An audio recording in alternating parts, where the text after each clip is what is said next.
A minha sogra me deu uma escolha: peça demissão ou se divorcie. Eu escolhi o divórcio imediatamente e bloqueei todos os cartões do banco. Em apenas uma noite, minha sogra foi à falência e desmoronou ali mesmo. Bem-vindos ao canal Sogra e Nora. No auge da minha carreira, eu, Ana, de repente me vi com minha sogra e toda a sua família invadindo meu apartamento para me dar um ultimato. Ou eu pedia demissão, ficava em casa e tinha filhos, ou me divorciava.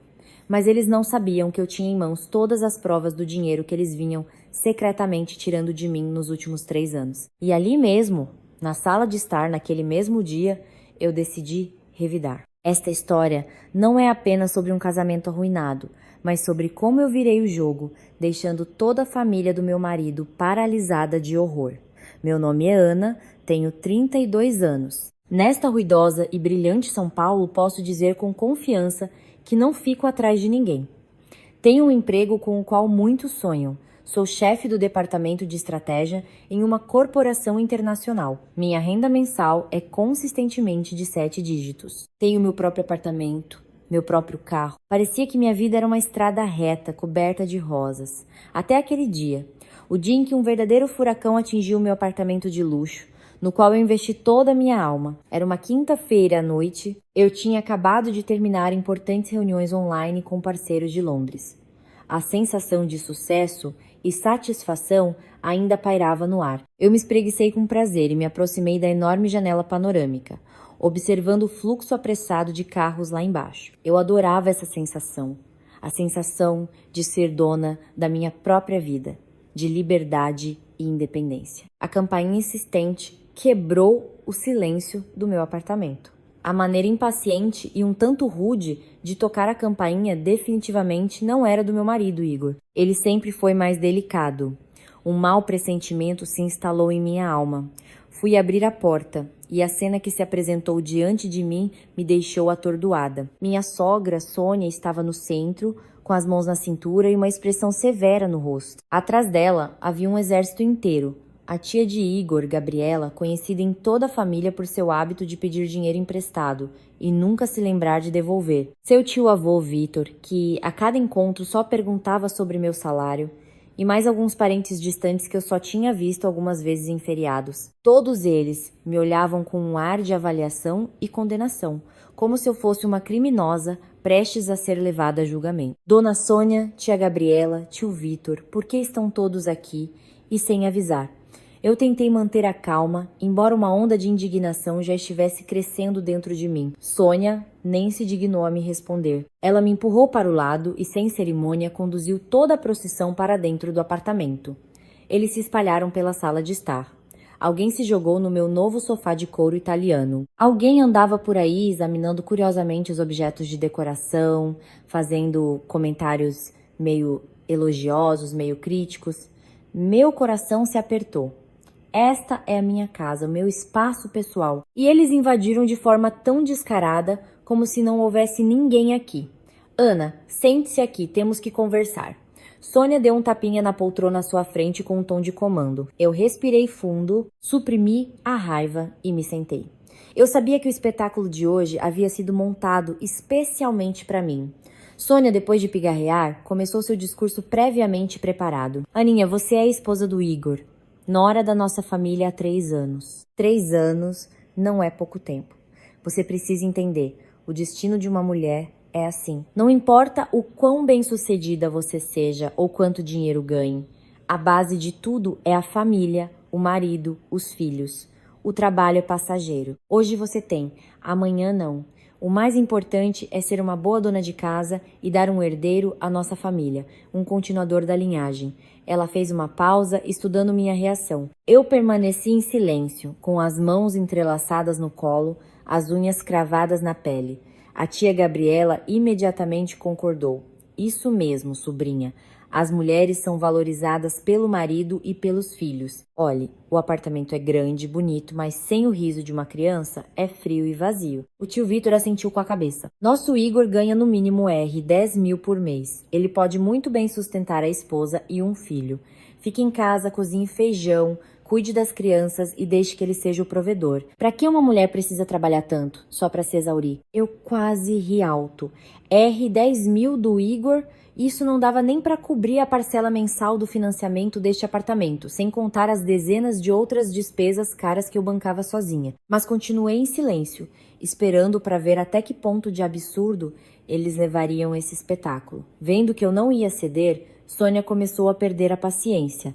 Ela foi direto ao ponto. Sua voz tornou-se áspera e fria, sem sombra da falsa amizade. Tudo bem, vou ser direta. Hoje nós, a família, viemos para lhe dar duas opções. A primeira, amanhã mesmo você escreve sua carta de demissão e se dedica totalmente ao papel de esposa e mãe. O Igor arcará com todas as despesas. A segunda, ela fez uma pausa. Seus olhos brilharam maliciosamente. Se você se apega tanto a esse seu cargo, então peça o divórcio. Nossa família não precisa de uma nora que só pensa na carreira e despreza a família do marido. Suas palavras foram como uma facada no coração, não de dor, mas de sua desfaçatez e crueldade. Olhei para seu rosto triunfante, para os olhares gananciosos dos parentes fixos em mim, e entendi tudo. Eles não queriam apenas que eu pedisse demissão. Eles queriam me controlar, tomar posse de tudo que eu havia construído com tanto esforço. Eles queriam me transformar em uma galinha dos ovos. Zero, sentada obedientemente em uma gaiola dourada que eles prepararam para mim. A raiva que se acumulava em mim há tanto tempo de repente explodiu. Mas não, eu não gritaria. Não teria um ataque de histeria. Eu lhes mostraria como uma mulher moderna, que eles tanto desprezam, pode revidar. Após o ultimato de Sônia, um silêncio opressivo pairou na sala de estar. Todos os olhares estavam fixos em mim, esperando um colapso, um apelo ou pelo menos lágrimas, mas eles estavam enganados. Eu não fiz nada, apenas fiquei sentada em silêncio, permitindo que meu silêncio se tornasse uma arma. Meu rosto não expressava emoção alguma, frio como gelo. O silêncio prolongado deixou Sônia nervosa. Ela pensou que a vitória já estava em suas mãos, que eu estava apenas tentando parecer forte. O que dizer? Nada. Dou-lhe tempo para pensar até a noite, ou demissão, ou divórcio. Escolha. Eu lentamente levantei a cabeça e olhei diretamente em seus olhos. Em vez de responder, eu calmamente peguei meu celular do bolso. Meus dedos deslizaram facilmente pela tela, ativando o modo de gravação de vídeo. A pequena luz vermelha da câmera acendeu, registrando toda a cena, cada rosto, cada palavra. Minha ação inesperada pegou todos de surpresa. Sônia franziu a testa e gritou: "Que truques são esses? Desligue esse celular imediatamente." Eu sorri, mas o sorriso era frio, sem alegria. "O que é isso, mãe? Eu só quero registrar este momento memorável. Afinal, hoje é um grande dia. O dia em que você e toda a família, sem poupar esforços, vieram à minha casa para me ensinar o caminho certo. A nora desorientada. Suas palavras de ouro precisam ser gravadas para que depois haja sobre o que refletir, não é mesmo?" Minha voz era suave, mas cada palavra era como uma agulha, perfurando a audácia deles. O rosto de Sônia ficou vermelho. Você se atreve? Eu não a deixei terminar. Meu olhar se desviou dela e percorreu os parentes, que se mexiam desconfortavelmente no sofá. Eu parei na tia Gabriela. "Tia Gabi, se não me engano, há 3 meses você veio e me pediu 10 mil emprestados para seu filho trocar de carro. Você disse que devolveria em 1 mês, mas até agora não vi nada. Provavelmente você está tão ocupada que simplesmente se esqueceu." O rosto da tia ficou vermelho. Ela gaguejou. Eu não lhe dei a chance de se justificar. Meu olhar se moveu para o tio Vitor, que tentava se encolher no canto. "Tio Vitor, no ano passado você estava construindo uma casa de campo e me pediu 50 mil emprestados. Você prometeu que assim que vendesse o terreno na aldeia, devolveria imediatamente. Eu ouvi que você vendeu o terreno com bom lucro. Por que ainda não nos disse nada, a mim e ao Igor?" O tio Vitor empalideceu e apressadamente acenou com as mãos. Sim, eu estava justamente planejando trazer para vocês um dia desses, sobrinha. Apenas muitos negócios ultimamente." O silêncio novamente envolveu a sala. O clima vitorioso inicial deles desapareceu sem deixar vestígios, substituído por confusão e vergonha. Eu sabia que havia atingido o ponto fraco deles. Essas pessoas que tanto gostam de falar sobre moralidade, na verdade eram apenas um bando de parasitas, vivendo da minha bondade e tato. Eu me levantei, endireitando-me em toda a minha altura. Minha voz tornou-se firme, sem um pingo da suavidade anterior.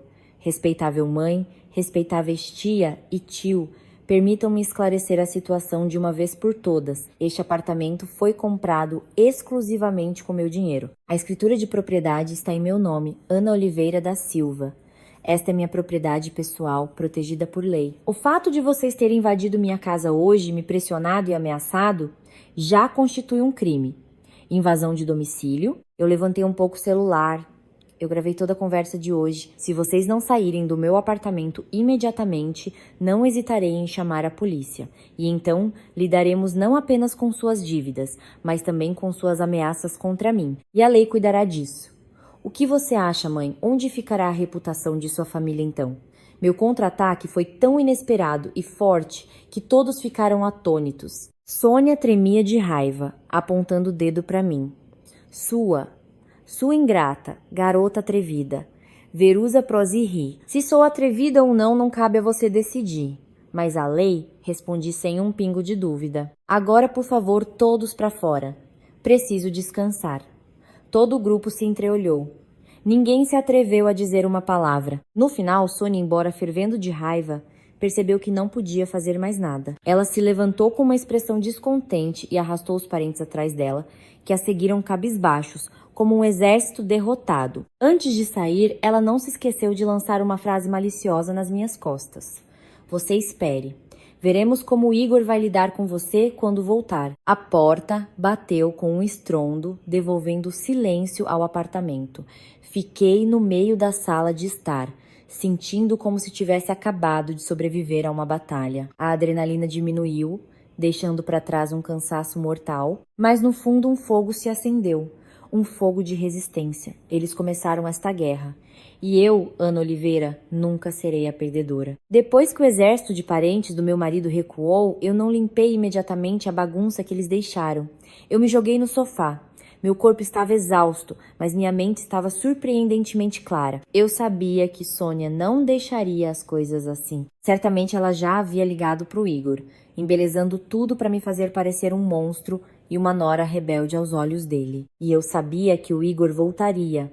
Voltaria para educar sua esposa de acordo com as ordens de sua mãe? Eu não tinha medo. A raiva diminuiu, dando lugar a uma determinação fria. Eu não tinha mais ilusões sobre o homem que um dia amei e escolhi como marido. Em 3 anos de vida conjugal, eu estava cansada demais do papel de esposa, nora e por acaso caixa eletrônico sem fundo para a família dele. O amor, se é que existiu, há muito se desgastara sob o peso de sua fraqueza de caráter, egoísmo e mentiras. Sem perder tempo, fui calmamente para o meu escritório e liguei o computador. Eu não apaguei o vídeo gravado, pelo contrário, salvei-o em uma pasta protegida na nuvem e enviei uma cópia para minha melhor amiga e advogada, Helena. Anexei uma nota curta à carta. Estou com grandes problemas. Guarde isso como prova. Em seguida, comecei a revisar todo o histórico de transações bancárias dos últimos 3 anos. Cada gasto, cada transferência, eu meticulosamente inseria no arquivo do Excel. Os números dançando na tela pareciam rir da minha tolice. O dinheiro que gastei em presentes para a família dele. O dinheiro que dei ao irmão mais novo dele para pagar dívidas de jogo. O dinheiro que dei à mãe dele em todos os feriados. Tudo isso somou uma quantia colossal, suficiente para comprar outro apartamento. O auge da mentira foram as quantias que o Igor transferiu secretamente da minha conta para a conta de sua mãe sob os pretextos mais ridículos, nos quais eu uma vez acreditei cegamente. Cerca de 1 hora depois, a chave girou na fechadura. O Igor voltou.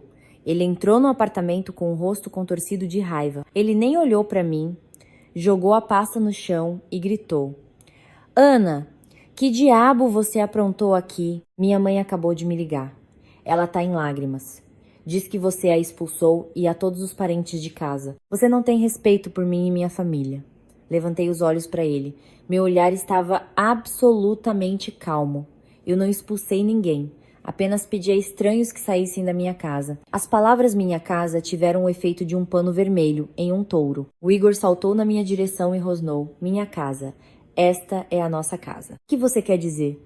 Você acha que por ganhar mais do que eu pode me desprezar e a toda a minha família? Sim, desprezar. Eu sorri amargamente. Igor, pergunte a si mesmo quem realmente despreza quem. Você sabe o que sua mãe veio me dizer hoje? Ela me deu uma escolha.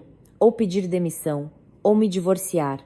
Ela quer que eu fique em casa e você me sustente com seu salário de R$10,000 por mês.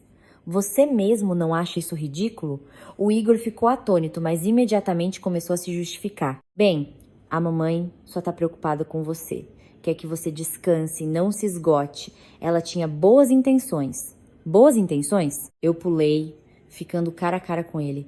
Boas intenções é se apoderar do meu cartão de salário. Boas intenções é me trancar em casa para que todos vocês possam me controlar e tirar meu dinheiro.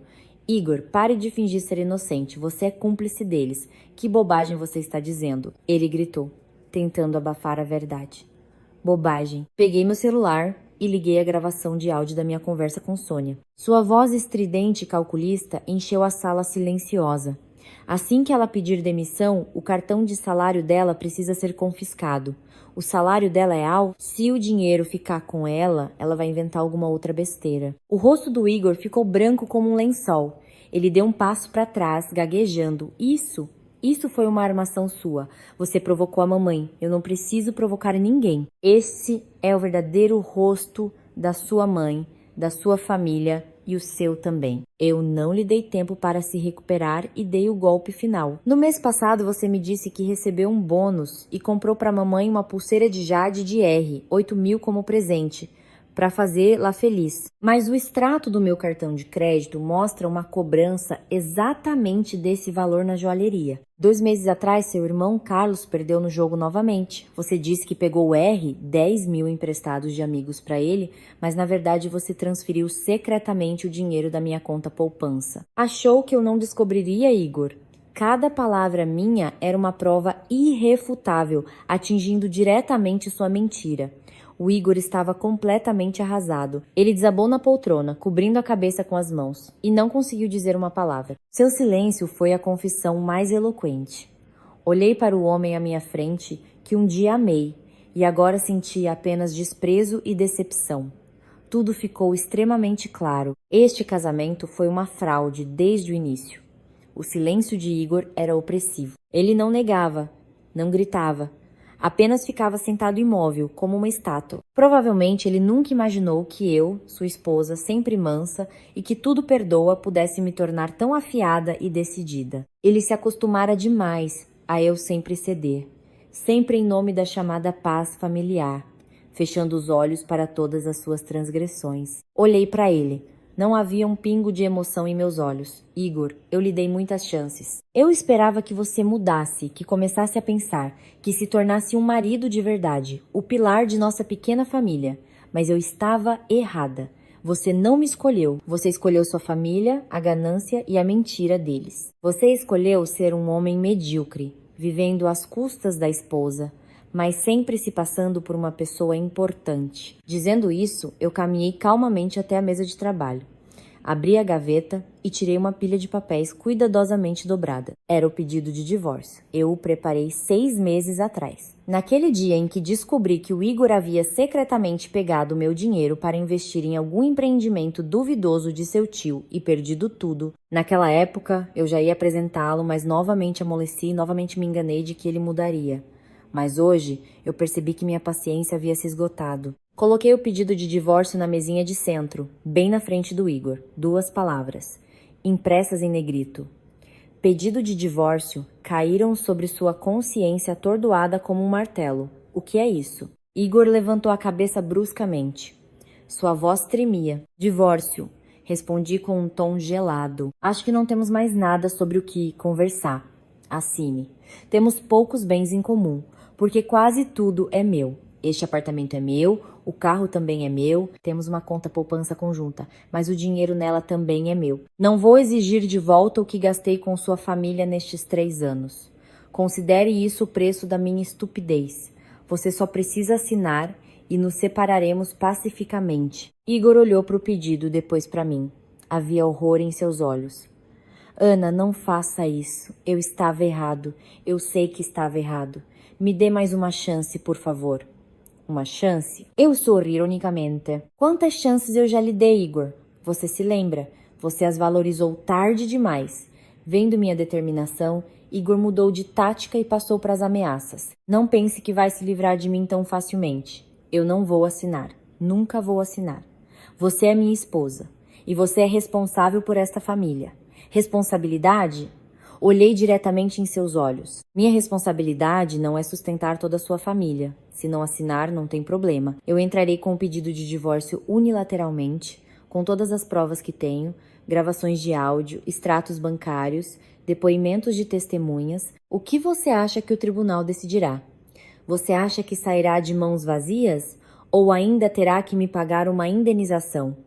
Minhas palavras fizeram o Igor se calar. Ele sabia que eu não estava brincando. Ele sabia que eu tinha provas suficientes para afundá-lo. Naquele momento, seu telefone começou a tocar incessantemente com notificações. Ele inconscientemente o pegou. A expressão em seu rosto mudou drasticamente de pânico para extremo horror. Ele levantou os olhos para mim. Sua voz era quase inaudível. O quê? O que você fez? Eu calmamente tomei um gole de água. Nada de especial. Apenas liguei para o banco e pedi para cancelar permanentemente todos os cartões adicionais em seu nome que eu havia solicitado. E também retirei todo o dinheiro restante da nossa conta conjunta e a fechei. A partir deste minuto, você não poderá gastar nem mais um centavo meu. Este golpe foi verdadeiramente mortal.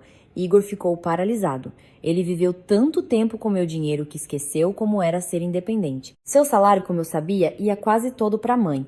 O dinheiro restante não era suficiente para seu hábito de viver em grande estilo. Meu cartão de crédito era sua fonte de vida. E agora essa fonte havia sido impiedosamente cortada. O telefone de Igor tocou novamente. Desta vez era sua mãe. Certamente ela já havia recebido a notícia de que seu filho havia sido privado de financiamento. Igor atendeu a ligação com as mãos trêmulas. Eu não precisava ouvir para entender o que estavam gritando do outro lado da linha. Apenas observei silenciosamente esta cena caótica, sem sentir a menor emoção. A guerra apenas começou e eu estava pronta para tudo. O pânico de Igor não durou muito. Rapidamente foi substituído por raiva e desespero de um animal encurralado. Depois de terminar a conversa com a mãe, ele pulou e, como um louco, correu para fora da porta. Eu sabia que eles não desistiriam tão facilmente. Troquei de roupa por uma mais confortável e preparei uma xícara de chá de camomila para manter a calma total. Eu precisaria dela para lidar com os espetáculos que viriam. Como eu esperava, não demorou nem meia hora para a campainha tocar novamente. Mas desta vez não era um toque insistente, mas batidas surdas e furiosas, acompanhadas pelos gritos de Sônia. Ana, abra já, sua cobra abra. Você quer levar toda a nossa família à ruína? Abra, eu disse. O barulho rapidamente atraiu a atenção dos vizinhos. As portas dos apartamentos vizinhos começaram a se entreabrir. Olhares curiosos se voltaram para minha casa. Eu sabia que era exatamente isso que Sônia queria. Ela queria usar a opinião pública, o sentimento de vergonha para me pressionar, mas ela calculou mal. Eu não era mais aquela nora submissa de antes. Eu caminhei lentamente até a porta, mas não a abri imediatamente. Olhei pelo olho mágico. Sônia estava batendo na porta com toda a força. Seu rosto estava vermelho de raiva. Igor estava ao lado dela, pálido como a morte, tentando afastar a mãe, mas sem sucesso. Liguei o sistema de interfone. Minha voz ecoou clara e alta pelo corredor, para que todos os vizinhos pudessem ouvir. Sônia, Igor, o que aconteceu? Por que estão fazendo tanto barulho aqui? Este é um condomínio de luxo. Não devemos incomodar os vizinhos que estão descansando. Ao ouvir minha voz, Sônia gritou com renovada força. Você ainda se atreve a falar? Você bloqueou todos os cartões do seu marido. Você quer que ele morra de fome? Você é a esposa. E trata seu marido assim? Sem vergonha. Eu sorri amargamente. Minha voz permaneceu calma. Mãe, eu não bloqueei os cartões do meu marido. Eu só bloqueei os cartões adicionais emitidos da minha conta. O Igor tem seu próprio cartão de salário. Ah, esqueci. Eu deliberadamente arrastei a palavra. O salário do Igor é todo mês confiscado por você para pagar as dívidas de jogo do Carlos. Então ele não tem dinheiro para despesas. Estou certa? Minhas palavras foram como um balde de água fria jogado em ambos. Sônia ficou muda, não esperando que eu ousasse lavar a roupa suja em público. Igor estava tão envergonhado que queria que o chão o engolisse. Dos apartamentos vizinhos ouvi sussurros. Nossa, que homem bonito, mas vive às custas da esposa. Não é de admirar que a mãe seja tão escandalosa. Veio exigir dinheiro da nora. Pobre Ana, tão bonita e bem-sucedida, e caiu em uma família de aproveitadores. Percebendo que a situação não estava a seu favor, Sônia mudou para a tática de vítima. Ela se sentou no chão do corredor e começou a chorar e a lamentar. Oh, gente boa, que desgraça. Acolhemos uma cobra em casa, não uma nora. Agora ela é rica, despreza o marido, não respeita a sogra. E agora quer expulsar o marido de casa para trazer amantes. Olhem todos, olhem. Eu suspirei. Esta farsa era cansativa demais. Abri a porta apenas o suficiente para que minha voz fosse ouvida. Mãe, pare com este espetáculo. Aqui vivem pessoas educadas. Elas sabem distinguir a verdade da mentira. Igor, dirigi-me ao meu marido paralisado. Vou te fazer uma última pergunta. Seu salário é de R$ 10.000 por mês. Você sabe quanto é a parcela mensal da hipoteca deste apartamento? R$ 15.000. E quanto vai para as contas de condomínio, internet, segurança? Mas quase R$ 3.000. Então com que você ia me sustentar? Ou você acha que eu posso me alimentar de ar? Eu pronunciei cada número claramente. E cada número era como um tapa invisível para o Igor. Nos últimos 3 anos, quem arcou com tudo isso? Quem lhe comprou tudo, desde roupas de grife até relógios caros, para que você pudesse se exibir para os amigos? Você já parou para pensar onde viveria e o que faria se não fosse por mim? Igor abaixou a cabeça, incapaz de dizer uma palavra. Sônia, vendo que o filho estava perdendo, gritou ainda mais alto. Mas desta vez eu não lhe dei chance. Digo pela última vez. Esta é a minha casa. Se vocês dois não saírem imediatamente, chamarei a segurança. Se a segurança não resolver, chamarei a polícia por invasão de domicílio e perturbação da ordem pública. E então, temo que não restará nada da reputação de sua família. Dizendo isso, bati a porta com um estrondo, sem mais prestar atenção à reação deles. Ouvi o Igor tentando levantar a mãe. Ouvi seus murmúrios e maldições, mas gradualmente tudo ficou em silêncio. O espetáculo acabou. Eu sabia que eles ainda voltariam, mas estava pronta para as próximas batalhas. Após o espetáculo desajeitado de Igor e sua mãe, percebi que não podia apenas me defender. Precisava passar para a ofensiva, e para isso era necessária a preparação mais cuidadosa. A primeira pessoa em quem pensei foi Helena, minha melhor amiga desde a universidade e agora uma das melhores advogadas em processos de divórcio e partilha de bens em São Paulo. Encontrei-me com Helena em um café tranquilo. Vendo meu ar exausto, mas meu olhar determinado, ela não fez muitas perguntas. Ela apenas silenciosamente me empurrou um copo de suco de laranja e disse: "Conte, estou ouvindo." Despejei tudo para ela. O ultimato de Sônia, o dinheiro que desaparecia misteriosamente, o circo de ontem na minha porta. Mostrei a ela as gravações de vídeo e áudio. Quanto mais Helena ouvia, mais sério seu rosto ficava. Quando terminei, ela ficou em silêncio por um longo tempo, batucando os dedos na mesa. Finalmente, ela olhou diretamente nos meus olhos e disse com firmeza: "Ana, a primeira coisa que você precisa fazer agora é reunir e sistematizar todas as provas. Não apenas as quantias que o Igor transferiu secretamente, mas absolutamente tudo que você gastou com a família dele nesses 3 anos." Absolutamente tudo? Surpreendi-me. Sim, absolutamente tudo, enfatizou Helena. O dinheiro que você deu aos pais dele no Natal. O dinheiro para roupas e remédios para eles. O dinheiro para as viagens deles a Recife. O dinheiro para pagar as dívidas do Carlos. O dinheiro para reformar a casa de campo do tio Vitor. Tudo o que puder ser comprovado com extratos bancários e recibos, você deve listar. Você deve provar ao tribunal que não foi apenas a principal provedora de sua família, mas também sustentou toda a grande família do seu marido. Isso será uma grande vantagem no tribunal. Isso provará sua contribuição e a traição e parasitismo deles. As palavras de Helena me mostraram um caminho claro. Naquela noite, voltei para casa e comecei a trabalhar como uma contadora involuntária. Acessei as áreas pessoais de todos os meus bancos e meticulosamente baixei os extratos dos últimos 3 anos. Revisei e-mails com confirmações de pedidos, procurei recibos antigos guardados em gavetas. Quanto mais eu trabalhava, mais chocada ficava. Os números que apareciam na planilha do Excel eram como facas, cravando-se no meu coração. Paguei a viagem de toda a família dele para Recife, quase R$ 30.000. Paguei o tratamento do pai dele em uma clínica particular por mais de R$ 50.000. Dei ao Carlos, aquele irmão imprestável, dinheiro emprestado inúmeras vezes para cobrir dívidas de jogo no total, mais de R, 100 mil, além de muitas outras pequenas despesas que eu nunca cheguei a contar. Quando o valor final apareceu na tela, eu mal conseguia respirar. Quase R 500 mil. Em apenas 3 anos investi quase R 500 mil nessa família. Em uma família que nunca me considerou verdadeiramente como sua.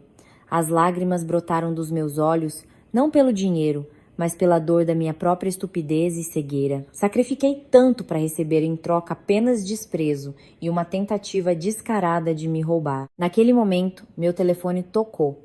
O número de Sônia. Respirei fundo, enxuguei as lágrimas, pressionei o botão de atender e não esqueci de ligar a gravação da conversa. Do outro lado da linha, a voz de Sônia era melosamente doce, completamente diferente de sua maneira agressiva habitual. Alô, Aninha, filha, é a mamãe? Sim, estou ouvindo, mãe, respondi friamente.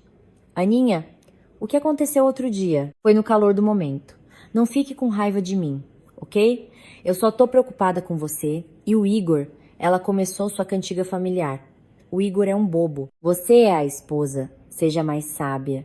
Perdoe-o desta vez. Eu fiquei em silêncio, esperando para ver qual truque ela faria desta vez. O fato é que estou com algumas dificuldades financeiras agora. O Igor me deu o salário dele para pagar as dívidas do Carlos, e esse mês os credores estão realmente pressionando. Faltam algumas dezenas de milhares. Talvez você possa me emprestar um pouco e depois eu digo ao Igor para ele te devolver tudo? Ah, filha, quase ri. O plano dela era óbvio demais. Fingir arrependimento para pedir dinheiro emprestado, mas ela não sabia que acabara de me fornecer provas irrefutáveis. Sorri, mantendo um tom calmo. Ah, é mesmo? Eu pensei que o salário do Igor era para suas despesas pessoais. Acontece que você pega tudo para pagar as dívidas do Carlos. Pobre Igor, trabalha tanto e não tem dinheiro para despesas de bolso. Sônia, do outro lado da linha, ficou em silêncio, aparentemente percebendo que havia falado demais. Ela tentou apressadamente se corrigir. Não foi isso que eu quis dizer, mas não lhe dei chance. Sabe, mãe, estou ocupada agora. E quanto ao dinheiro, resolva com o Igor. Vou desligar. Interrompi a ligação, sentindo um estranho alívio. Um extrato detalhado de R, 500 mil. Uma gravação de áudio onde Sônia admite pegar todo o salário do filho. As provas estavam em minhas mãos. Agora, a palavra estava com a lei. Nos dias seguintes, concentrei-me totalmente no trabalho e na preparação para a batalha legal. Eu trabalhava como uma máquina, com uma eficiência surpreendente. Talvez, livrando-me do fardo chamado família do marido, minha mente tenha se tornado mais clara e afiada. A gerência e os colegas notaram minha mudança. Eles não fizeram perguntas desnecessárias, mas sempre me apoiaram com olhares compreensivos e gestos silenciosos. A chefe do departamento de RH até me chamou especificamente e disse que se eu precisasse de férias para resolver assuntos pessoais, a empresa sempre estaria disposta a ajudar. A bondade deles me aqueceu e me deu forças. Eu pensei que o Igor e sua mãe continuariam a causar escândalos, mas para minha surpresa, tudo estava extraordinariamente quieto. Talvez, após a vergonha pública diante dos vizinhos, eles tenham entendido que a tática de chantagem e escândalos não funcionava mais comigo. Ou talvez eles estivessem secretamente preparando um novo plano, mas eu estava errada. Este silêncio era apenas a calmaria antes da tempestade. Uma noite, quando eu estava saindo do escritório, uma figura familiar já me esperava no portão. Era o Igor. Ele parecia mais exausto e patético do que eu poderia imaginar. O terno de grife que ele sempre usava estava amassado. A barba por fazer e o cabelo, sempre perfeitamente penteado com gel, agora estava bagunçado. Ele havia emagrecido visivelmente, com olheiras escuras sob os olhos. Parece que os dias sem meu cartão de crédito foram uma verdadeira tortura para ele. Ao me ver, Igor correu em minha direção, bloqueando o meu caminho. Ana, espere, preciso falar com você. Eu parei, cruzando os braços no peito e o encarei friamente. Ainda temos algo para conversar. Ana, por favor, gaguejou Igor com uma voz suplicante. Eu sei, eu estava errado. A culpa é toda minha. Eu fui muito fraco de caráter, não consegui te proteger. Me perdoe desta vez, por favor. Vamos começar tudo de novo. Eu prometo, eu vou mudar. Não vou mais deixar a mamãe e os outros te tratarem assim. Ele estendeu a mão para pegar a minha, mas eu dei um passo para trás, desviando. Começar tudo de novo. Eu sorri amargamente. Meu sorriso estava cheio de sarcasmo. Igor, você sabe quantas vezes já me disse essa frase? Toda vez que você errava, toda vez que me enganava, você dizia isso e toda vez, como uma tola, eu acreditava em você. Mas não mais. Desta vez é diferente, Ana. Desta vez estou falando de todo o coração. Ele tentou me convencer. Havia desespero em seus olhos. Eu não posso viver sem você. Nos últimos dias, é como se eu tivesse me perdido. Sem você, não sou nada. Você não pode viver sem mim ou sem meu dinheiro? Perguntei diretamente, sem qualquer piedade. Igor, pare com este espetáculo. Estou muito cansada.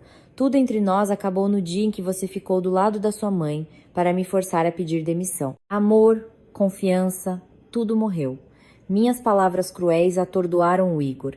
Ele me olhou com uma expressão de ofensa e incredulidade. Provavelmente, ele ainda se iludia com a ideia de que, se ele se desculpasse, eu amoleceria e o perdoaria novamente, como antes. Naquele momento, alguns dos meus colegas saíram do escritório. Eles nos olharam com surpresa, mas rapidamente entenderam o que estava acontecendo. Uma das colegas com quem eu tinha uma relação amigável aproximou-se, pegou meu braço e disse: Ana, o chefe tá te procurando no estacionamento. Vamos. Era mentira, mas eu sabia que ela estava tentando me ajudar a sair daquela situação embaraçosa. Assenti, lançando um último olhar frio e decidido para o Igor. Todo o resto discutiremos no tribunal. Dizendo isso, virei-me e fui embora com a colega. Deixando o Igor sozinho no meio do fluxo de pessoas, não olhei para trás, mas senti seu olhar desesperado me seguindo. Seus apelos eram tardios demais. Nosso navio afundou, e eu nunca voltaria para salvar aquele que o afundou. Pensei que, após minha recusa abrupta e pública no escritório, Igor entenderia que precisava recuar, mas sua insistência e desfaçatez superaram todas as minhas expectativas. Ele não desistiu, ele me seguiu. Quando entrei no estacionamento subterrâneo do nosso condomínio, tive uma sensação de ansiedade. No espelho retrovisor, vi um táxi familiar que me seguia lentamente. Eu estacionei de propósito no canto mais distante, onde havia menos câmeras de vigilância. Eu queria acabar com isso de uma vez por todas, sem espectadores e sussurros. Assim que desliguei o motor e abri a porta, Igor correu e bloqueou minha saída. Seu rosto não tinha mais aquela expressão patética e suplicante de antes. Em vez disso, havia raiva e ressentimento de um animal encurralado.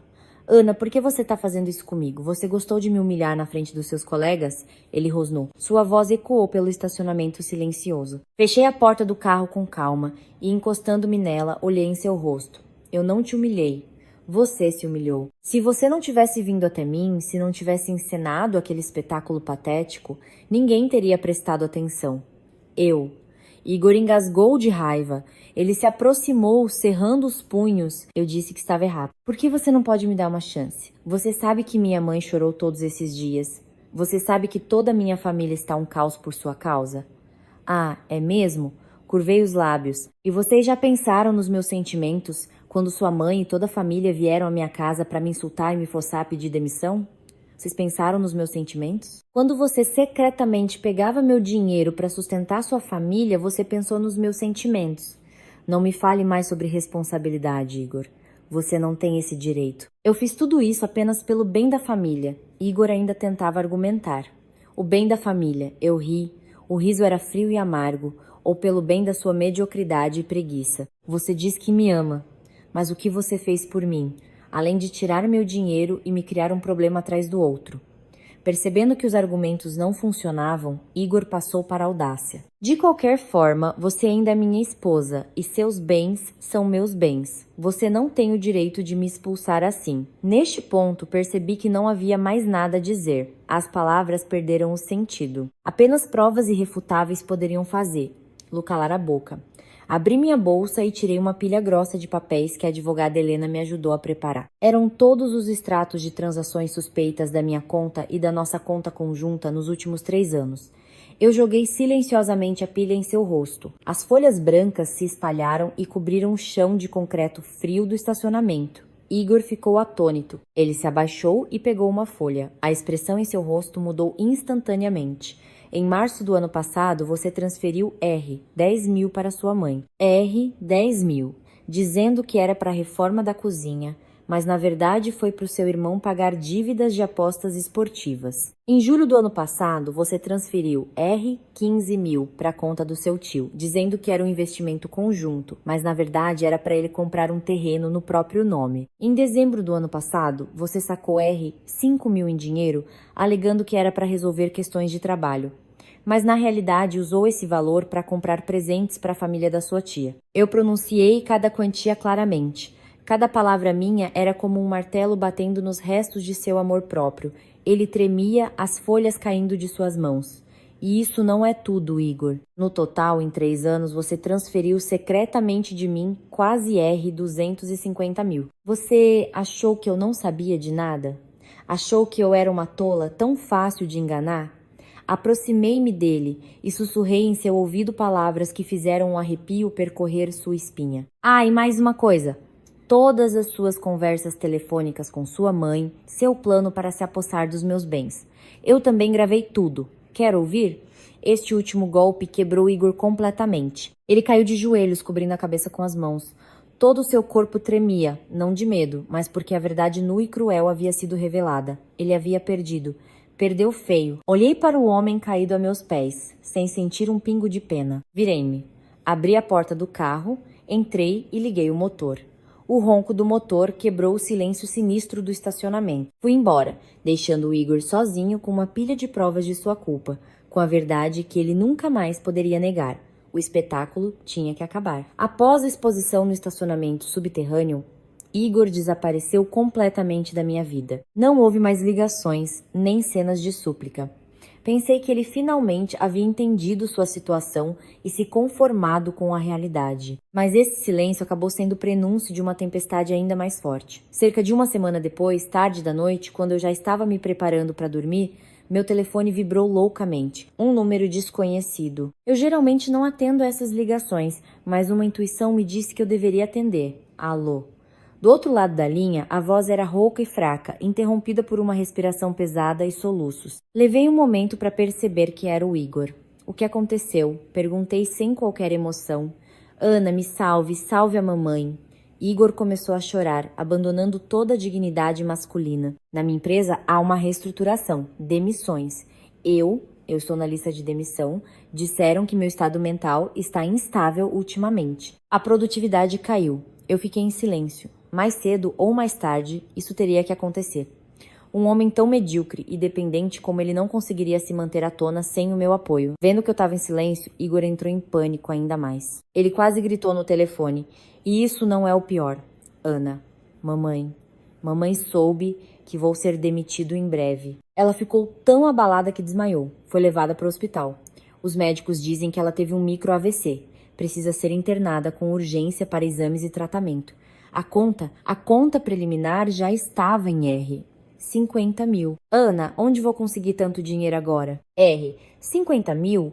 Para mim não era uma quantia tão grande, mas, vindo da boca do Igor, soou absurdamente ridícula. Lembrei-me de como ele e sua mãe gastavam meu dinheiro sem o menor remorso. Lembrei-me das roupas de grife, das viagens luxuosas. E agora, meros R, 50.000 para tratamento poderiam colocar luz em apuros. Ana, eu te imploro. Estou de joelhos pedindo. A voz de Igor do outro lado da linha se transformou em uma súplica desesperada. Empreste, por favor, pela última vez. Eu juro, vou trabalhar como um cavalo para te devolver tudo. Só desta vez. Salve minha mãe. Se algo acontecer com ela, eu não suportarei. Ele novamente usou sua mãe como escudo, novamente apelou para a piedade, um truque velho e desprezível, mas desta vez meu coração estava de pedra. Eu não sentia pena nem raiva, apenas um vazio e um cansaço. Respirei fundo, tentando fazer minha voz soar o mais calma e fria possível. Igor, você se lembra do que sua mãe me disse? Ela disse que a principal obrigação de uma mulher é cuidar da família do marido. Ela disse que meu trabalho é uma bobagem. Ela disse que você era perfeitamente capaz de me sustentar. Fiz uma pausa para que cada palavra minha chegasse à sua consciência. Agora sua mãe está no hospital. Você, como filho, como chefe de família, cuide dela você mesmo. Esta é sua responsabilidade, não minha. Ana, não se pode ser tão cruel, gemeu Igor. Cruel. Eu sorri, mas o riso não saiu. Vocês foram os verdadeiramente cruéis. Vocês pensaram em mim quando planejaram se apossar dos meus bens. Vocês pensaram em mim quando me insultaram e me coagiram. Você não tem dinheiro. Vem da casa de campo da sua família. Peça emprestado aos parentes a quem eu tanto ajudei. Não me ligue mais. A partir de agora, não há mais nada entre mim e sua família. Dizendo isso, não dei a Igor a chance de responder. Desliguei o telefone com firmeza.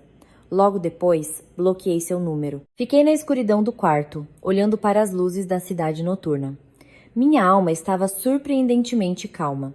Seu desespero não podia mais me afetar. A porta para o passado estava fechada e eu nunca mais olharia para trás. Quando o caminho da súplica foi bloqueado, a natureza teimosa e atrevida de Sônia novamente prevaleceu. Ela decidiu jogar a última cartada.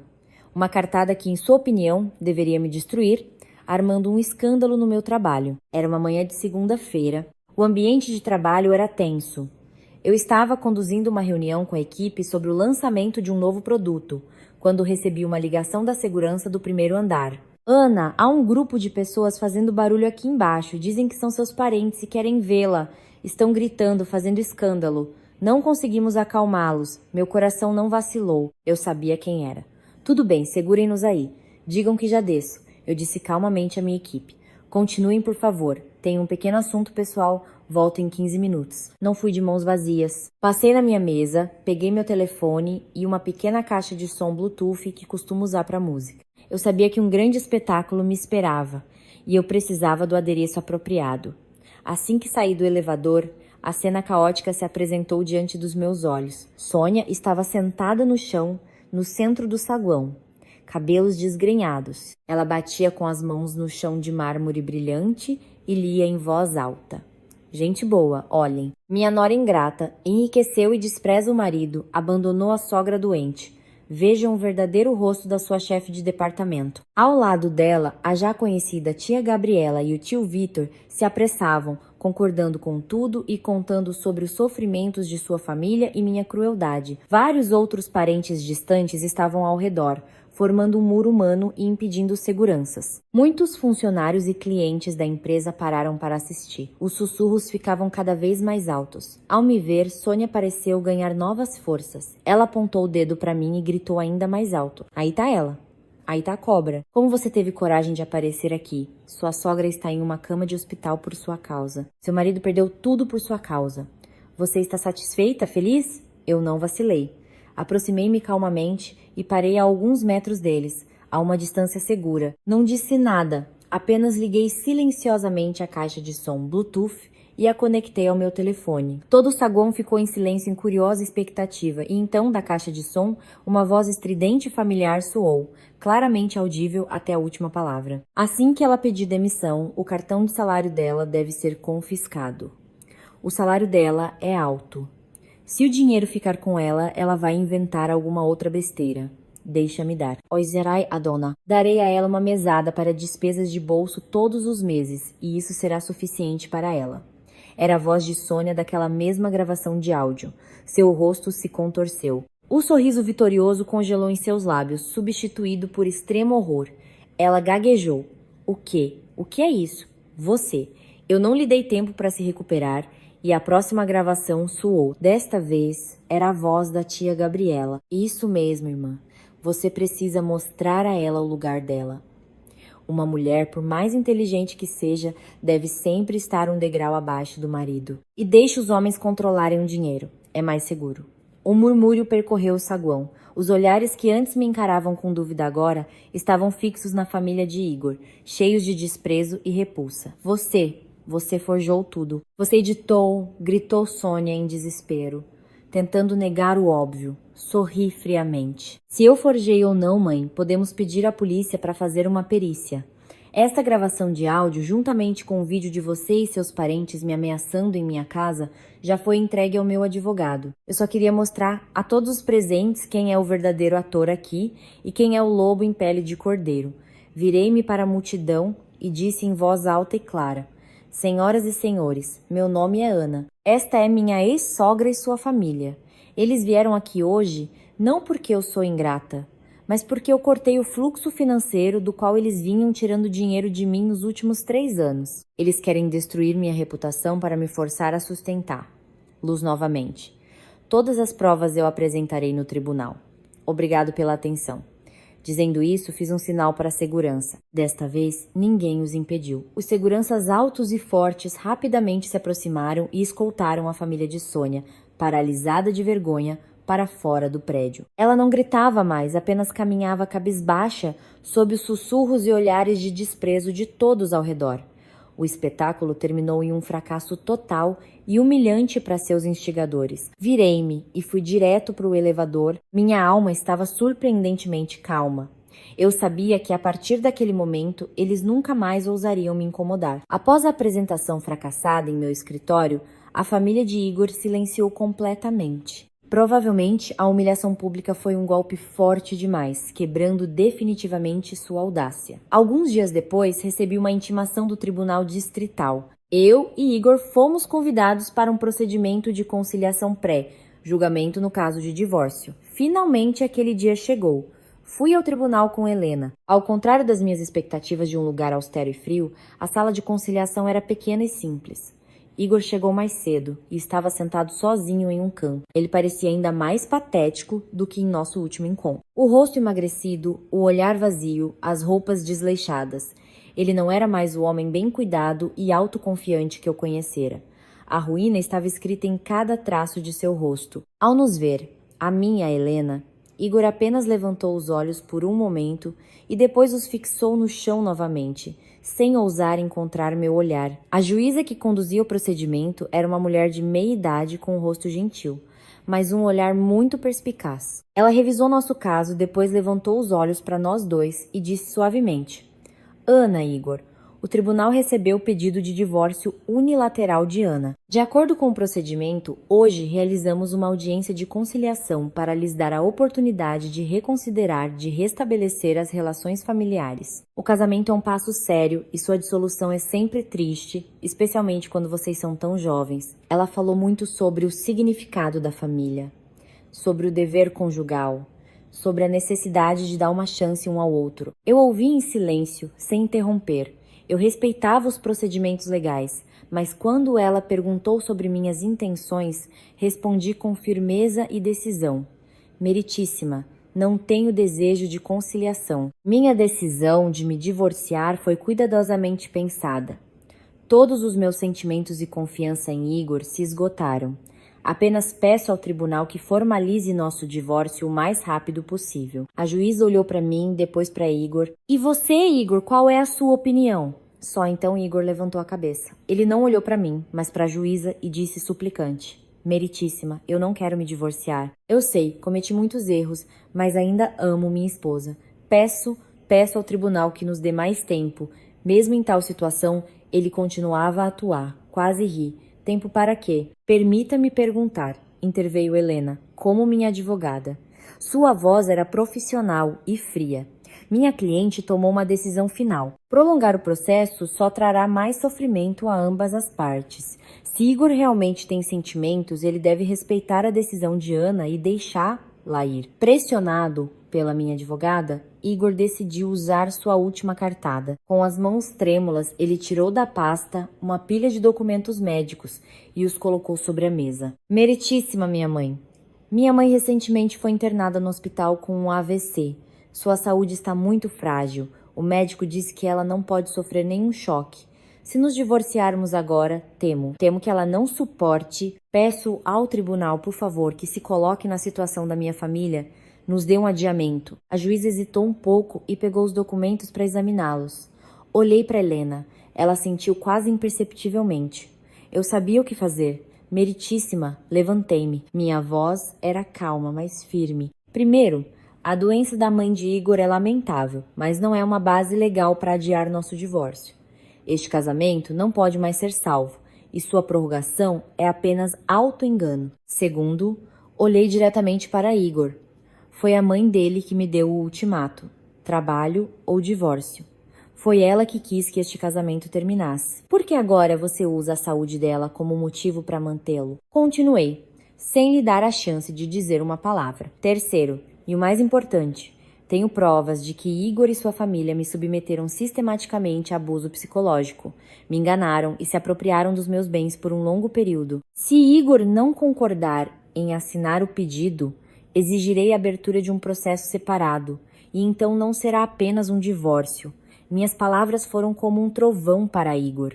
Seu rosto ficou mortalmente pálido. Ele sabia que eu não estava blefando. Ele sabia que eu tinha provas suficientes para afundá-lo e a toda a sua família. A juíza, vendo a mudança no rosto de Igor, também entendeu a essência do problema. Ela colocou os documentos médicos de lado e disse com uma voz mais severa: Igor, o tribunal leva em consideração o estado de saúde de sua mãe. No entanto, isso não é uma base legal para adiar o divórcio quando uma das partes tomou uma decisão firme.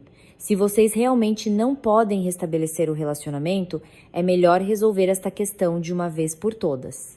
Todos os caminhos de retirada foram cortados. Igor desabou na cadeira. Sua aparência era deprimida. Ele entendeu que havia perdido completamente. No final, sob a pressão do tribunal e da advogada, ele com a mão trêmula pegou a caneta e assinou o acordo de divórcio. Quando a última assinatura foi colocada, senti um enorme alívio se espalhar por todo o meu corpo. 3 anos de inferno oficialmente terminaram.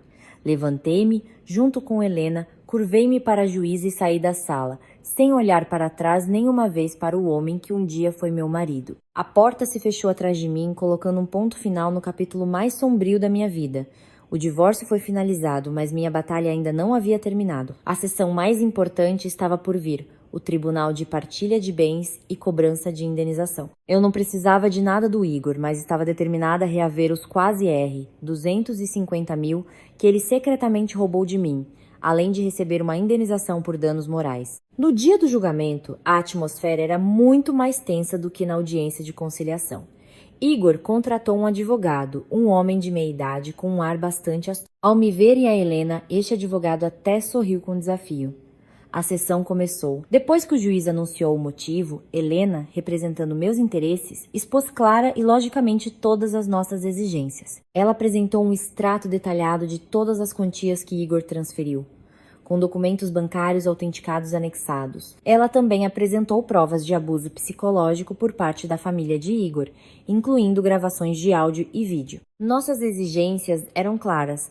Igor deveria devolver toda a quantia apropriada e pagar uma indenização por danos morais, no valor de 50 mil. Quando Helena terminou, foi a vez do lado de Igor. Seu advogado se levantou e, sem pressa em refutar nossas provas, deu um golpe inesperado. Meritíssimo, disse ele com voz confiante. Discordamos categoricamente dessas acusações infundadas. Meu cliente Igor não se apropriou de nenhum bem de Ana. Pelo contrário, foi a própria Ana que se envolveu na ocultação de bens comuns. Um sussurro percorreu o tribunal. Helena e eu nos entreolhamos com surpresa, mas mantivemos a calma. Eu sabia que eles não ficariam de braços cruzados, mas não esperava uma mentira tão descarada.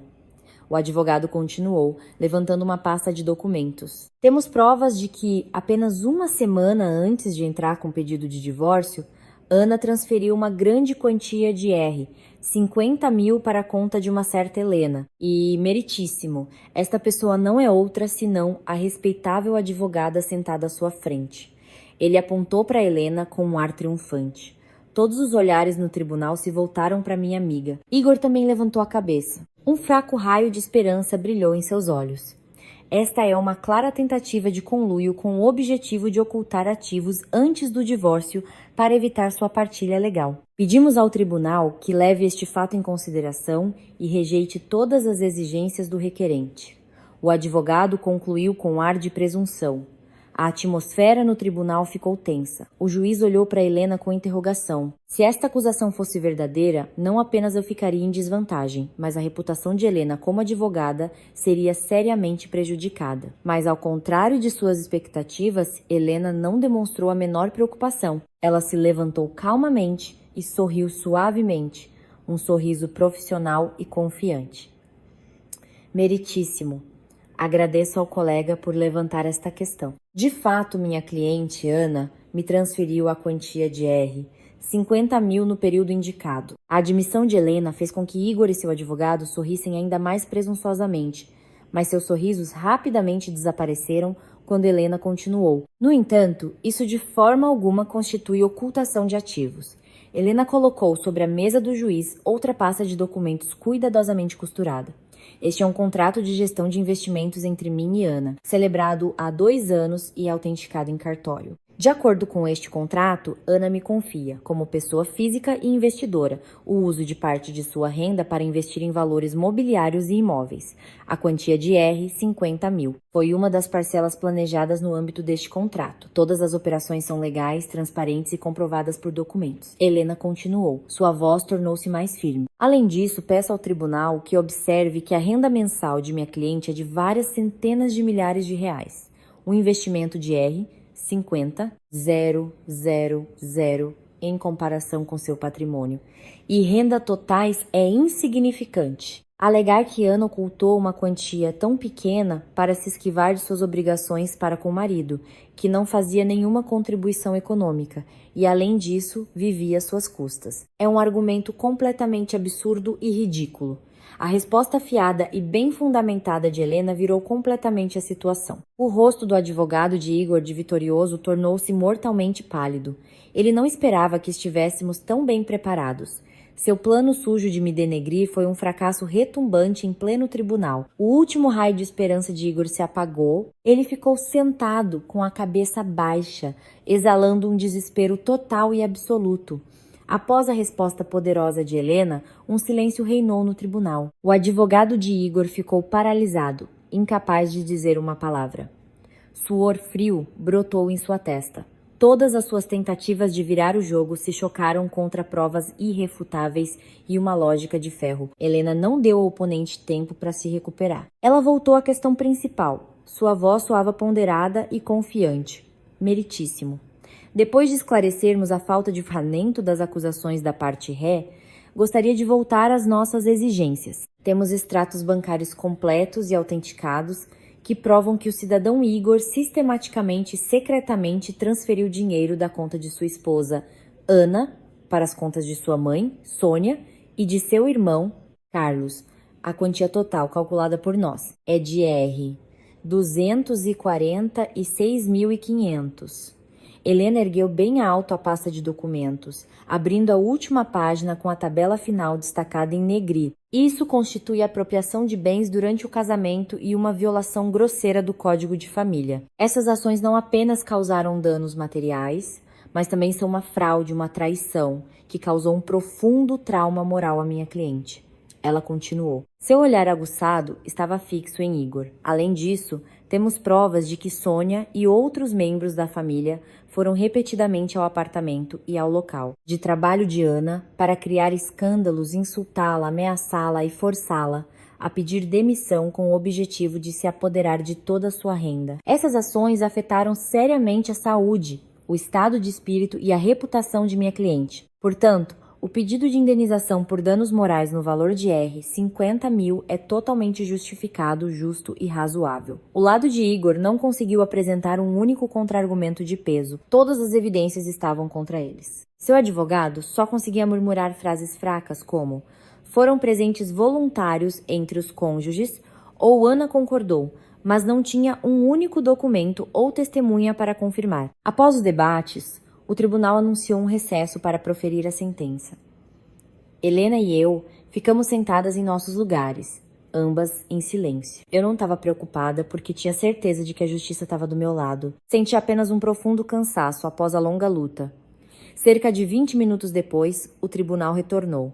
A juíza, a mesma mulher de meia-idade com um rosto gentil, agora parecia muito severa. Ela pegou a sentença e começou a ler, lá em voz alta e clara. Tendo examinado todos os materiais, o caso, as provas apresentadas pelas partes e ouvindo os debates o tribunal estabeleceu, ela analisou cada ponto, desde a definição de bens pessoais e comuns até os atos de fraude e apropriação por parte de Igor. Cada palavra da juíza era como um martelo, quebrando as últimas esperanças do réu. As ações do cidadão Igor constituem uma violação grosseira dos deveres conjugais, uma manifestação de infidelidade, desrespeito e negligência em relação à propriedade conjunta. As quantias que o cidadão Igor transferiu arbitrariamente para sua mãe e irmão sem o consentimento da esposa são um ato de apropriação de bens. Consequentemente, o pedido de Ana para a devolução dos bens é totalmente justificado. Quanto ao pedido de indenização por danos morais, o tribunal, considerando que as ações de Igor e sua família tiveram um impacto negativo na honra, dignidade e estado de espírito de Ana, considera esse pedido também parcialmente procedente. Finalmente chegou o momento mais importante.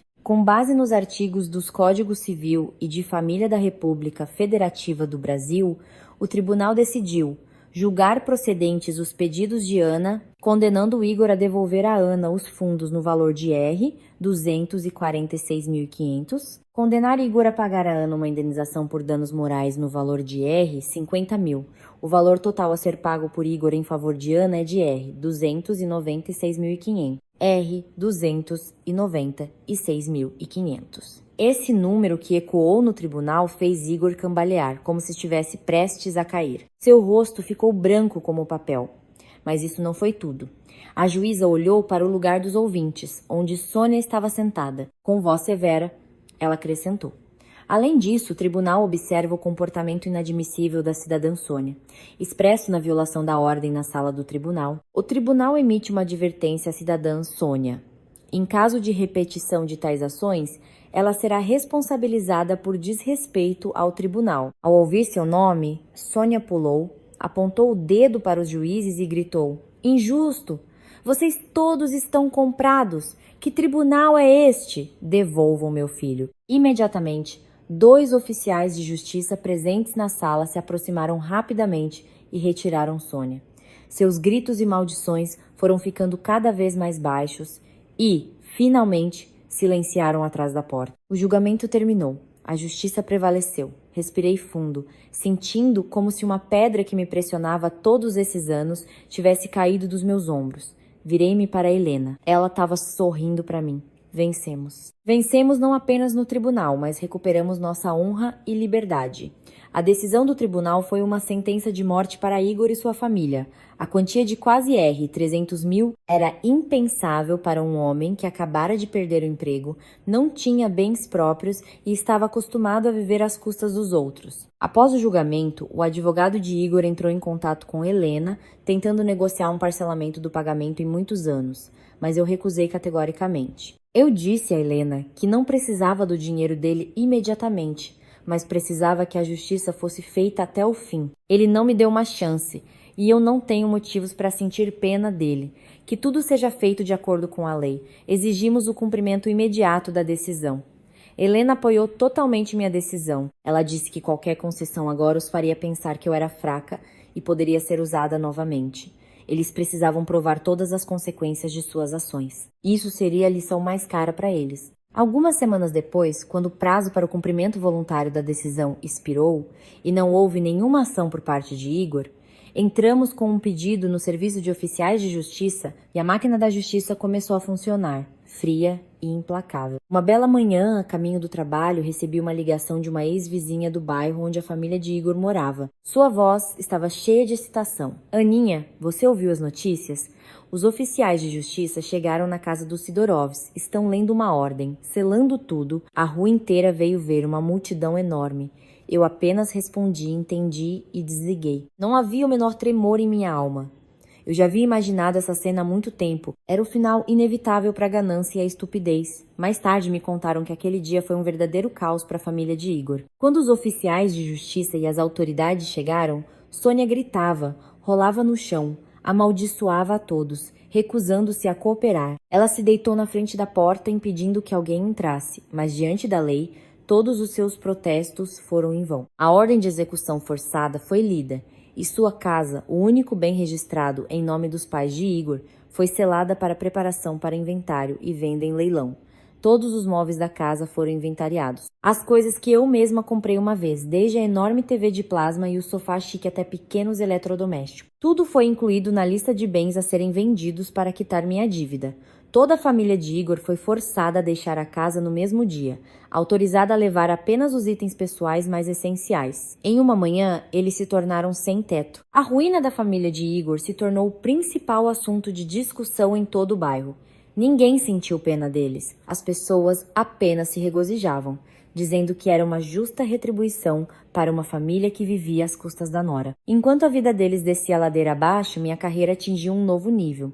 Resolvidos todos os problemas, concentrei-me totalmente no trabalho. Minha energia e criatividade, por tanto tempo reprimidas, foram libertadas. Propus e liderei com sucesso um importante projeto estratégico que trouxe enormes lucros para a empresa. Na reunião trimestral final, o CEO me elogiou pessoalmente na frente de toda a diretoria. Ele disse: "Estou impressionado não apenas com as qualidades profissionais de Ana, mas também admiro sua força de espírito e resiliência. Uma pessoa que consegue resistir e superar tempestades pessoais para trabalhar de forma tão abnegada merece um maior reconhecimento." E então ele anunciou minha nomeação para o cargo de vice-presidente de desenvolvimento estratégico. Todo o salão explodiu em aplausos. Eu estava no palco, recebendo flores. Meu coração estava cheio de orgulho e felicidade. Eu provei que o valor de uma mulher não está em agradar a família do marido, mas em suas próprias habilidades e dignidade. Perdi uma família tóxica, mas me encontrei uma versão mais forte,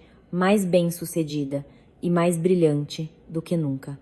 Pensei que a história terminaria aí. A casa da família de Igor foi vendida em leilão, mas o dinheiro arrecadado, após a dedução de todas as despesas, foi suficiente apenas para pagar pouco mais da metade da dívida. Decidi considerar o restante como esmola para pessoas desesperadas, não querendo mais gastar tempo e energia com isso. Eu queria fechar completamente o passado e me concentrar em meu futuro brilhante, mas a vida às vezes dá as reviravoltas mais inesperadas. Uma noite, quando eu estava jantando com meus pais em meu novo apartamento, o telefone tocou.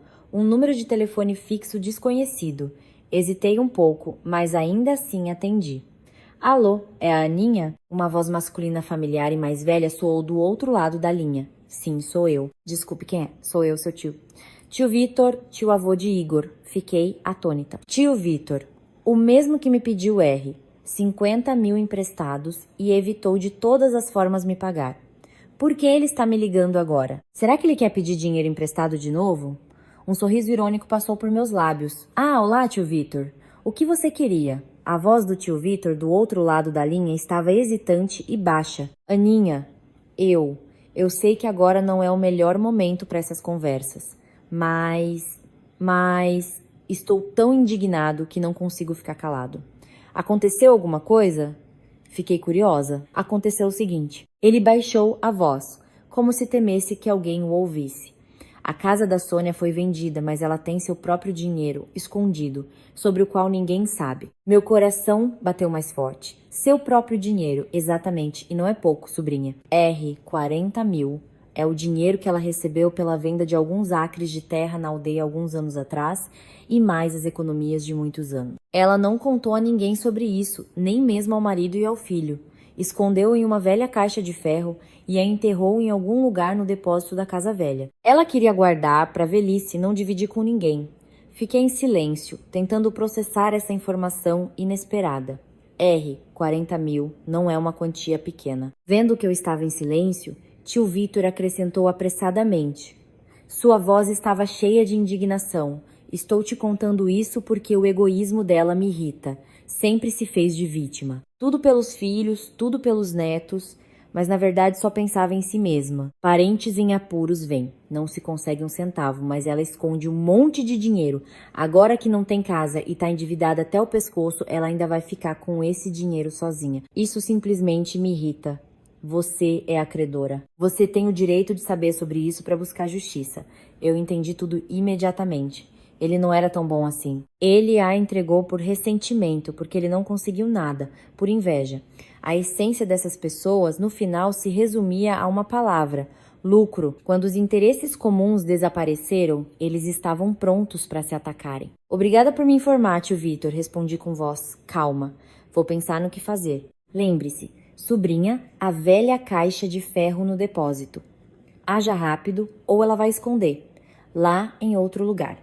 Ele me instruiu antes de desligar. Coloquei o telefone de lado, olhei pela janela. Um sorriso frio apareceu em meus lábios. "Sônia, você passou a vida inteira calculando tudo, mas não calculou a natureza humana, não calculou a traição daqueles que você sempre considerou seu lado. Bem, se você quer jogar até o fim, eu jogarei com você. Vou receber esta dívida até o último centavo. Na manhã seguinte, liguei para Helena e contei toda a história sobre a ligação do tio Vitor. Helena ficou não menos surpresa, mas rapidamente aproveitou a oportunidade. Isso é simplesmente uma reviravolta perfeita, Ana. Devemos agir imediatamente. Vou entrar em contato com o Serviço de Oficiais de Justiça e informar sobre a ocultação de ativos. Por lei, eles têm o direito de realizar uma verificação e apreensão forçada se a informação for confirmada. Todos os procedimentos foram realizados de forma rápida e secreta. Naquele mesmo dia, à tarde, eu, Helena e 2 oficiais de justiça chegamos à casa velha e lacrada da família de Igor. A casa parecia abandonada e sombria. Portões enferrujados, um pátio coberto de mato, uma atmosfera opressiva. Entramos e fomos direto para o pequeno, úmido e escuro depósito no fundo da casa. O cômodo estava cheio de tralha velha e coberto de poeira. Começamos a busca. Debaixo de uma cama de madeira rangente, levantando uma tábua podre, descobrimos um pedaço de terra que parecia ter sido recentemente cavado. Um dos oficiais o forçou com um pé de cabra e em poucos instantes uma velha caixa de ferro trancada apareceu. Meu coração disparou.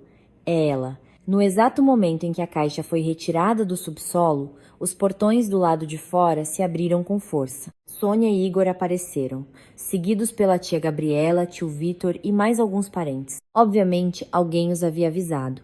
Ao ver a caixa de ferro nas mãos do oficial, o rosto de Sônia ficou branco como a morte. Ela se jogou para frente como uma mariposa na chama, gritando: "Não se atrevam! É meu dinheiro! Vocês não têm o direito de tocá-lo."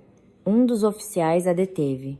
"Cidadã, estamos cumprindo uma ordem judicial. Temos informações de que você está ocultando bens com o objetivo de se esquivar do cumprimento de uma decisão judicial. Pedimos sua cooperação." "Eu não sei de nada. É meu dinheiro para a velhice", ela continuou a gritar, tentando arrancar a caixa. Mas então, o mais inesperado aconteceu. Tio Vitor, o mesmo que a entregou a mim, deu um passo à frente com o ar de um grande justo. "Sônia, você está errada. A Aninha tem uma decisão. Ela tem uma decisão judicial. Você tem dinheiro e o esconde. Não paga as dívidas do seu filho. Isso é muito errado.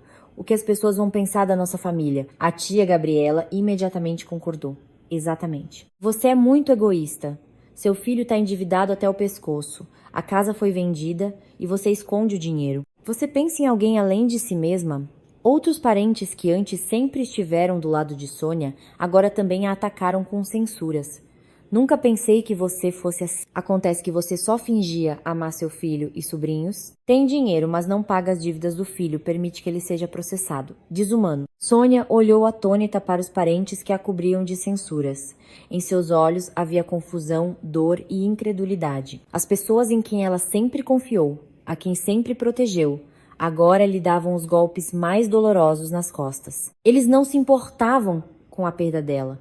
Eles só se importavam com o fato de ela ter escondido o dinheiro e não ter compartilhado com eles. Na presença de representantes da lei, a caixa foi aberta. Dentro, envoltos em várias camadas de plástico, havia maços de notas de R$ 100. No total, exatamente R$ 40.000. Naquele momento, Sônia desmoronou completamente. Ela caiu no chão e chorou silenciosamente. Eram lágrimas de desespero, humilhação e traição.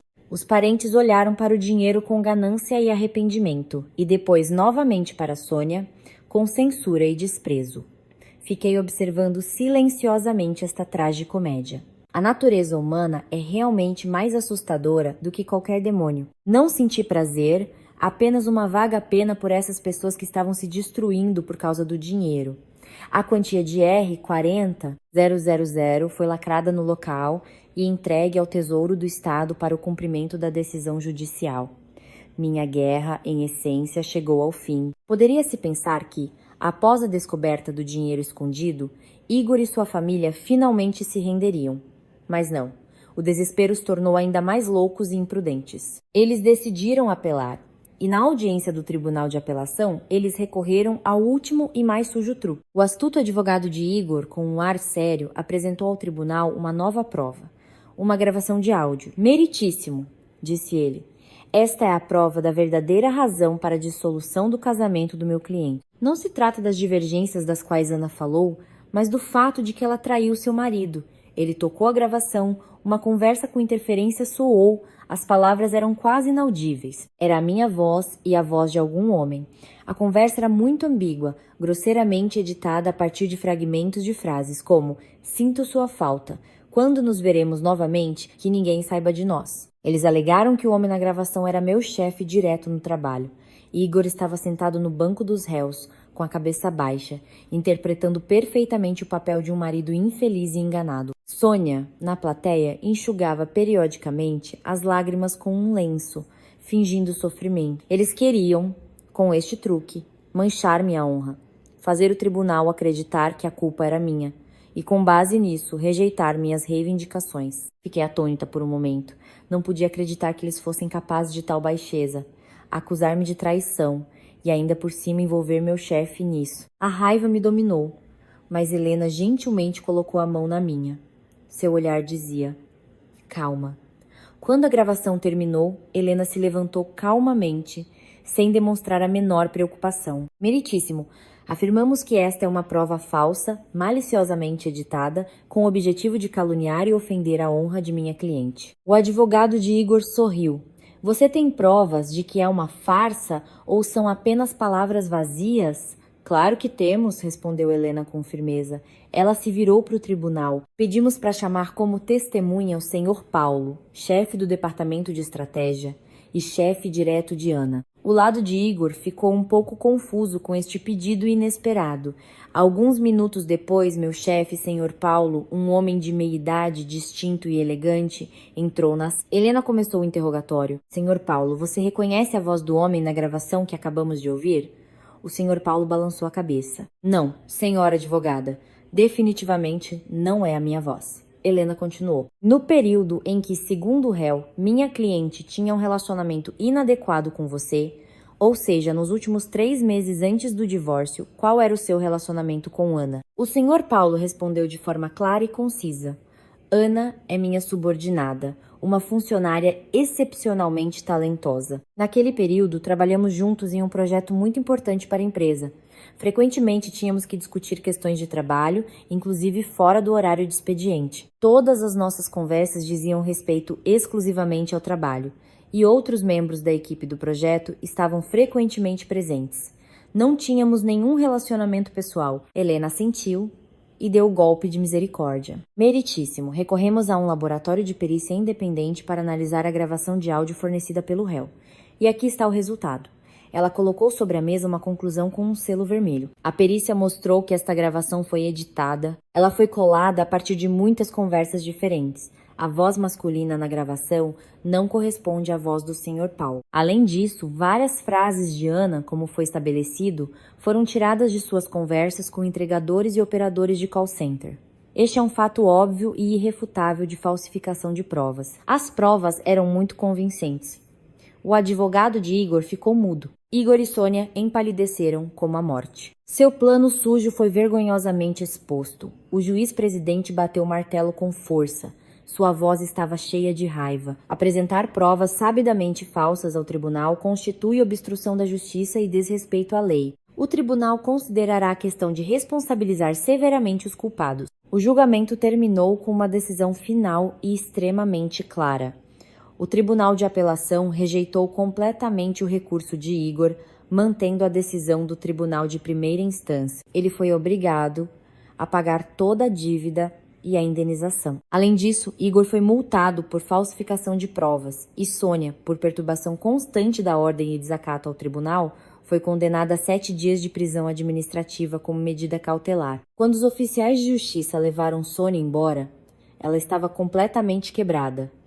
Ela não gritava mais, apenas caminhava em silêncio com um olhar vazio e sem vida. A retribuição pela mentira e pela teimosia finalmente chegou. A decisão final do tribunal marcou o fim de todos os esforços da família de Igor, mas apenas o início de uma série de tragédias e de sua completa ruína. A retribuição às vezes não vem imediatamente, mas quando vem, é inevitável. Igor, com uma dívida enorme e uma nova multa, estava absolutamente insolvente. Após repetidas intimações dos oficiais de justiça, que ele ignorou, acabou sendo processado criminalmente por evasão dolosa ao cumprimento de uma decisão judicial. Um dia, Helena me informou que Igor havia sido preso. Seu destino estava selado. Prisão. O homem, outrora tão orgulhoso e presunçoso, agora olhava o mundo de trás das grades. E Carlos, o irmão mais novo e inútil de Igor, privado do apoio financeiro do irmão e da mãe,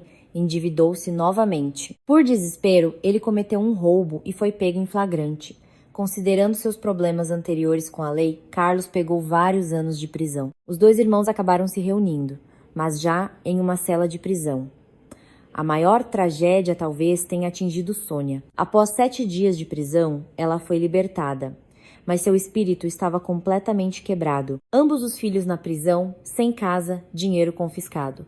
Ela ficou sem nada, sem teto. Dizia-se que ela foi para o interior, vendeu o último pedaço de terra da família para sobreviver de alguma forma. Mas lá também ela foi enganada por golpistas que prometeram investimentos lucrativos e ela perdeu tudo até o último centavo. Uma noite, ela caiu e quebrou a perna. Sem dinheiro para tratamento adequado, sem parentes que pudessem cuidar dela, ela ficou acamada, vivendo da caridade dos vizinhos.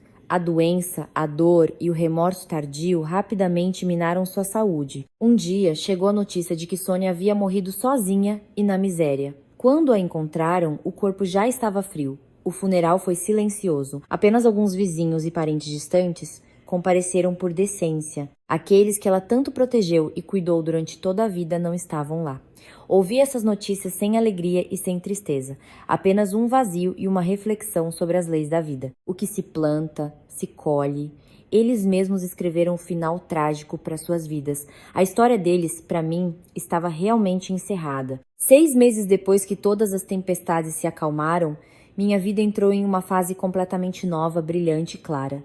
Minha carreira decolou. No cargo de vice-presidente, tive ainda mais oportunidades de me destacar. Fechei grandes contratos, propus estratégias ousadas, ajudando a empresa a expandir sua participação no mercado. Minha renda não era mais medida apenas em centenas de milhares por mês.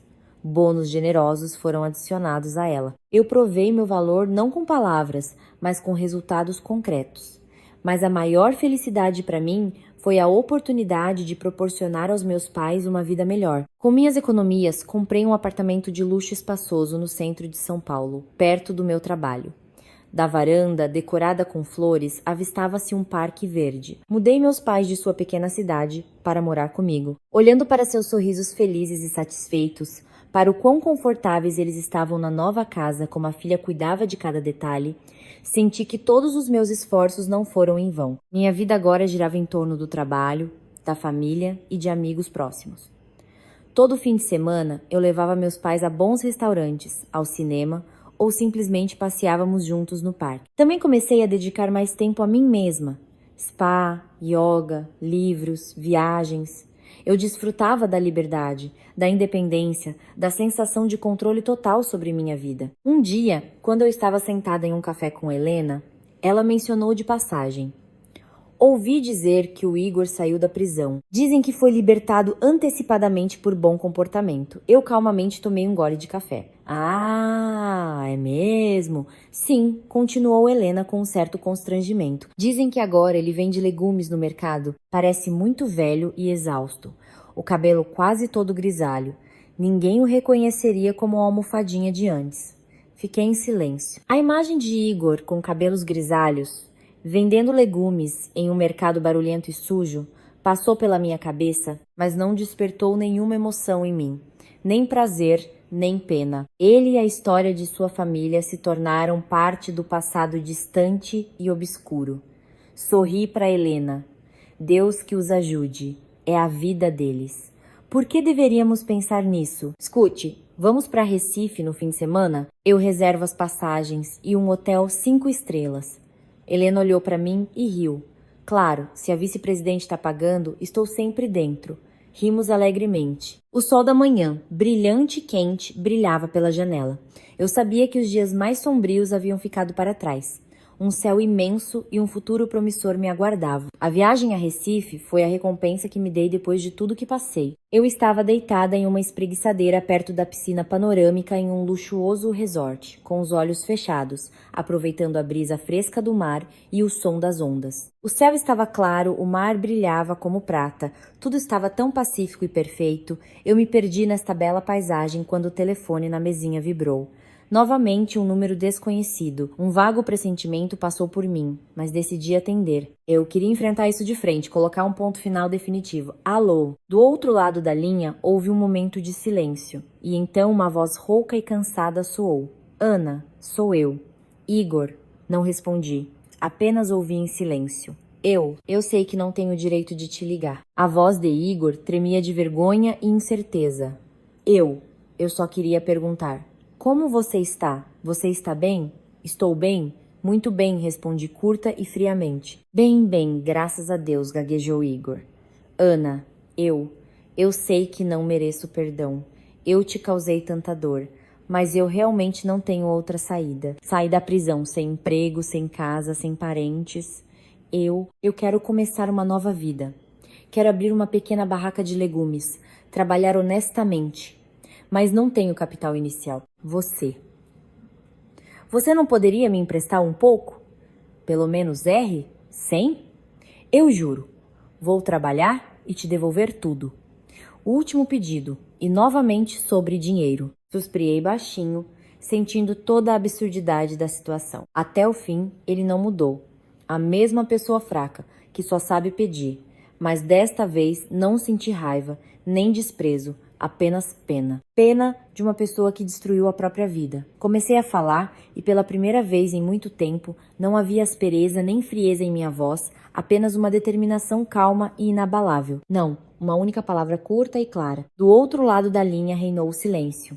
Provavelmente, Igor não esperava uma recusa tão direta e categórica. Sem esperar sua resposta, desliguei o telefone e imediatamente bloqueei o número, para sempre. O último adeus. Sem longas palavras, sem explicações. Tudo acabou. Realmente acabou. Coloquei o telefone de lado e levantei a cabeça para o horizonte, onde o mar se encontrava com o céu. Um sorriso leve e sereno apareceu em meus lábios. O último fardo foi liberado. A partir daquele momento, eu estava absolutamente livre. Livre para amar, viver, voar alto para os novos horizontes que me aguardavam. Você acabou de ouvir a história do caminho de Ana, que se levantou em defesa de si mesma. Na vida, às vezes, o silêncio apenas encoraja o mal. E a coragem ajuda a preservar a liberdade e a felicidade. Se esta história lhe pareceu significativa, por favor, curta, inscreva-se no canal Sogra e Nora e ative as notificações para não perder os próximos vídeos. Desejo que você seja sempre forte, viva em paz e até breve.